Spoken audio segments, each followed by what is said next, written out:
Has anybody ever told you that you can't do something because you're not good enough, or even because you're just a girl? Have you thought, why the effort?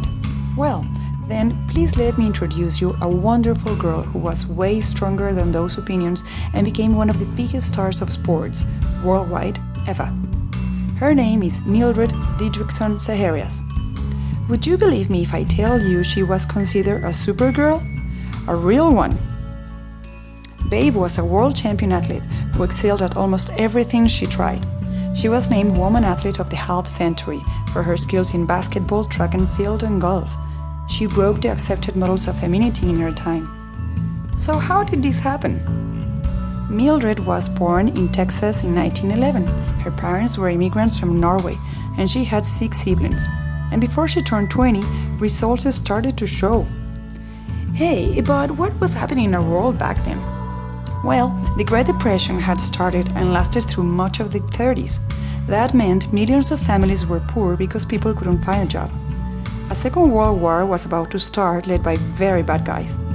But there were good and very clever leaders who were getting things right for many people. For the first time, a female aviator flew solo across the Atlantic Ocean. The first intercontinental commercial airline flights started. The Volkswagen Beetle was created. The chocolate chip cookie was developed. Kodachrome is invented, being the first color film made by Kodak. Disney produces its first animated classic, Snow White. The Wizard of Oz was produced by Metro-Goldwyn-Mayer. The radio became dominant in the industrial nations. Swing music was becoming popular.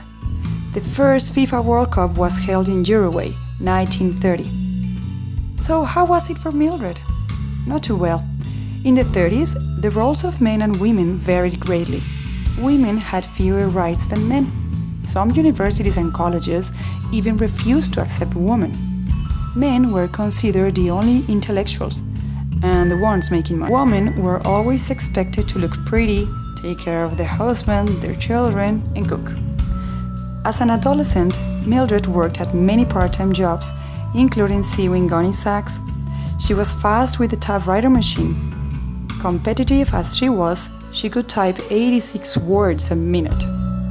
Her father, a firm believer in physical conditioning, built a weightlifting apparatus out of a broomstick and old flat irons. How about running? No problem. Mildred would even race with cars. She earned her the nickname Babe by hitting 5 home runs in one childhood baseball game. Babe Ruth was in his heyday. And this was a nickname that stayed with her for the rest of her life. Some say she could throw the ball over 300 feet. That's about the height of the Statue of Liberty.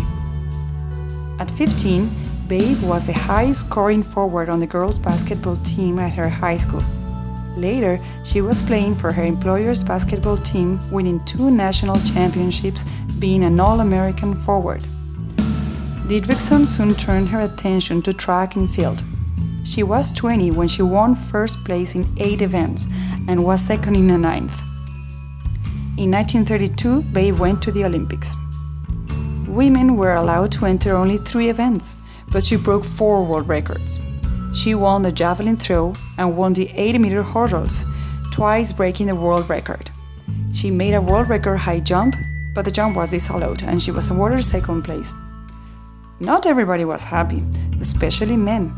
They kept criticizing her basically because she was a woman, not pretty, and a tremendous winner. But she didn't care. She kept playing, now golf. Extremely focused and disciplined as she was, she would drive as many as 1,000 balls a day, take lessons for 5 or 6 hours, and play until her hands were blistered and bleeding. Babe was 36 when she became the first American woman to win the British Ladies Amateur Championship. Before that, she competed in the Los Angeles Open, a men's professional golfers association tournament, a feat no other woman tried until almost 60 years later. At 37 years of age, she became the first woman to attempt to qualify for the US Open, but her application was rejected because it was open to men only. Mildred was the greatest woman golfer of all time. the winner of 17 successive gold tournaments in 1946 to 47 and of 82 tournaments between 1933 and 1953. The Associated Press voted her Woman of the Year in 1936, 45, 47, 50 and 54. In 1950, the AP acclaimed her the Woman Athlete of the Half Century. The famous sports writer Paul Gallico said, "She belongs to the ranks of those storybook champions. She is the most talented athlete, male or female, ever developed in our country." Babe was inducted into the Hall of Fame of Women's Golf in 1951. She received the highest honors given by the United States Golf Association. There is a museum dedicated to her in Beaumont, Texas, the Babe Didrickson Zaharias Museum. Many golf courses, parks are named after her. Even in 1981, there was a U.S. Postal Service stamp commemorating her.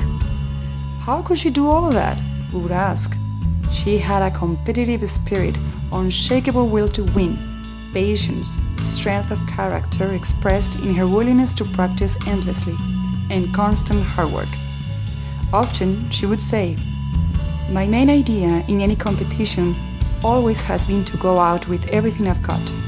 Never been afraid to go up against anything. I've always had the confidence that I was capable of winning out."